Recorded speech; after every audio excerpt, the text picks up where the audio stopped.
উম্মুল মুমিনিন হযরত আয়েশা রাদিয়াল্লাহু তাআলা আনহা ঘরের এক কোণে বসেছিলেন।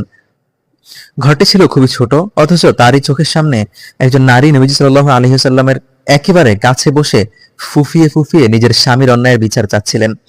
আয়েশা রাদিয়াল্লাহু তাআলা আনহু এত কাছে থাকা সত্ত্বেও কান পেতে সেই নারীর সব কথা পরিষ্কার শুনতে পাচ্ছিলেন না। কিন্তু আশ্চর্যের বিষয় কি জানেন? সেই ছোট্ট ঘরের দেওয়াল ভেদ করে সাত আসমানের উপর আরশের মালিক আল্লাহ তাআলা সেই নারীর প্রতিটি ফিসফিসানি শব্দ হুবহু শুনে ফেললেন। শুধু শুনলেনই না, বরং সাথে সাথে পবিত্র কোরআনের আয়াত নাজিল করে সেই অসহায় নারীর পক্ষে রায় দিয়ে দিলেন।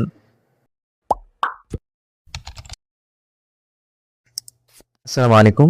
শানে নজুল সিরিজের ৫৮তম পর্বে আপনাদের স্বাগতম। আজ আমাদের আলোচ্য বিষয় মদিনায় নাজিল হওয়া অত্যন্ত গুরুত্বপূর্ণ সূরা, সূরা আল মুজাদালাহ। মুজাদালাহ শব্দের অর্থ হলো যুক্তি, তর্ক বা ফরিয়াদ করা।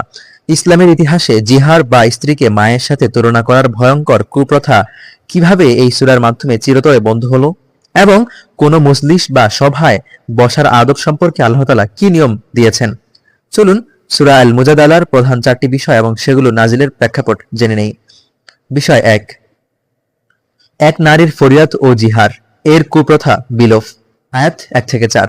ইসলামের পূর্বে আরবে নিয়ম ছিল, কোনো স্বামী যদি রাগের মাথায় তার স্ত্রীকে বলতো, তুমি আজ থেকে আমার কাছে আমার মায়ের পিঠের মতো, তবে তাদের চিরতরে ডিভোর্স হয়ে যেত এবং ওই নারী আর কখনো বিয়েও করতে পারত না। একে বলা হতো জিহার। সুনানি ইবনে মাজাহ এতে একটা হাদিস বর্ণনা আছে, হযরত আয়েশা রাদিয়াল্লাহু তাআলা আনহা থেকে এক অত্যন্ত আবেগঘন বিশুদ্ধ বর্ণনা এসেছে।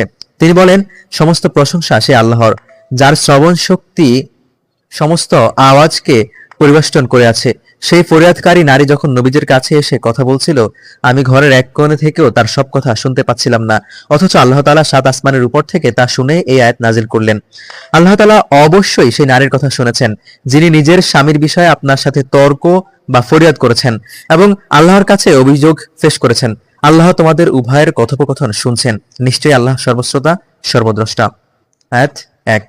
ঘটনাটি ছিল হযরত খাওলা বিনতে সালাবা রাদিয়াল্লাহু তাআলা আনহা এর।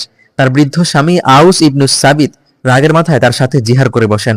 খাওলা রাদিয়াল্লাহু তাআলা আনহা নবীজির কাছে এসে কাঁদছিলেন যে, ইয়া রাসূলুল্লাহ, আমার ছোট ছোট সন্তান রয়েছে, আমি যদি তাদের আমার স্বামীর কাছে ছেড়ে দেই তবে তারা অবহেলায় নষ্ট হয়ে যাবে, আর যদি নিজের কাছে রাখি তবে তারা ক্ষুধায় মরবে। নবীজি সাল্লাল্লাহু আলাইহি ওয়াসাল্লাম তখন পর্যন্ত এই বিষয়ে কোনো ওহী না আসায় বলছিলেন, আমার জানা মতে তো তুমি তোমার স্বামীর জন্য হারাম হয়ে গেছো।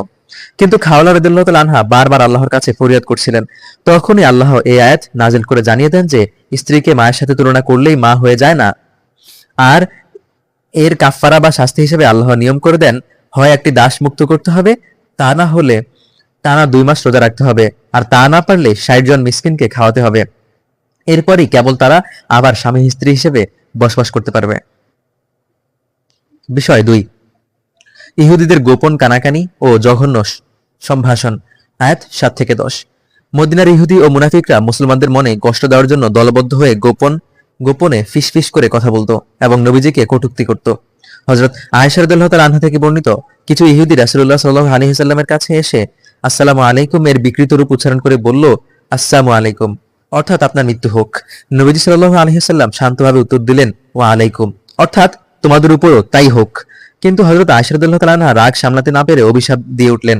তখন নবীজি তাকে শান্ত হতে বললেন। ইহুদিদের এই গোপন চক্রান্ত ও মুখের বেয়াদবি নিয়ে আল্লাহ তাআলা আয়াত নাজিল করলেন।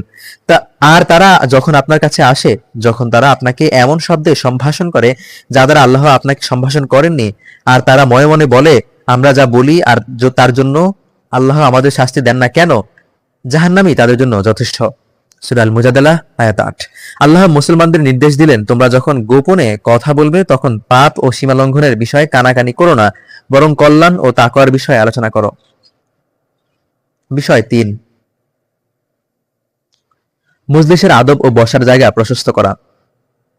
আয়াত ১১। ইসলাম কেবল ইবাদতের নিয়মই শেখায় না, বরং সামাজিক জীবনে মানুষের সাথে বসার ও মেশার সুন্দর আদবও শিক্ষা দেয়।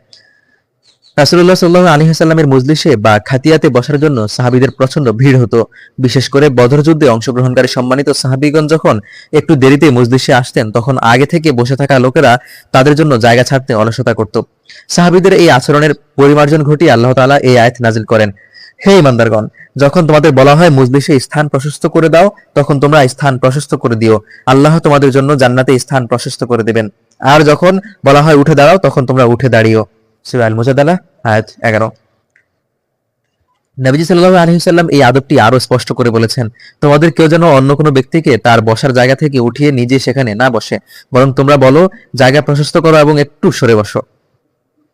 সহিহ বুখারী। বিষয় 4, আল্লাহর দল বা হিজবুল্লাহ এর প্রকৃত পরিচয়। আয়াত 22। সূরার শেষ আয়াতে আল্লাহ তাআলা খাঁটি মুমিনদের এমন একটা বৈশিষ্ট্য উল্লেখ করেছেন যা তাদের দুনিয়ার সমস্ত স্বার্থের ঊর্ধ্বে নিয়ে যায়।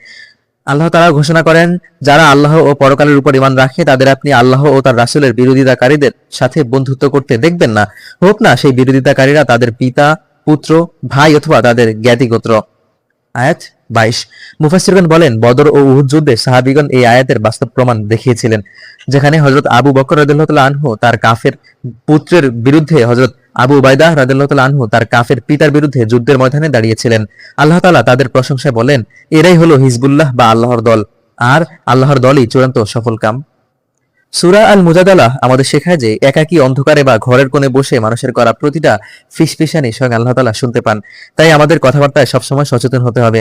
আর খাওলা রাদিয়াল্লাহু তাআলা আনহা এর ঘটনা প্রমাণ করে যে ইসলামে নারীর অধিকার ও মর্যাদা কতটা সুউচ্চ। স্বয়ং আল্লাহ তাআলা আরশ থেকে তার ফরিয়াদে জবাব দিয়েছেন। মজলিসে অন্য ভাইকে জায়গা করে দেওয়া এবং আল্লাহর ভালোবাসাকে সবকিছুর উপরে রাখাই মুমিনের আসল পরিচয়। ইনশাআল্লাহ আগামী পর্বে আমরা কথা বলবো সূরা আল হাশর নিয়ে। Ya Rahman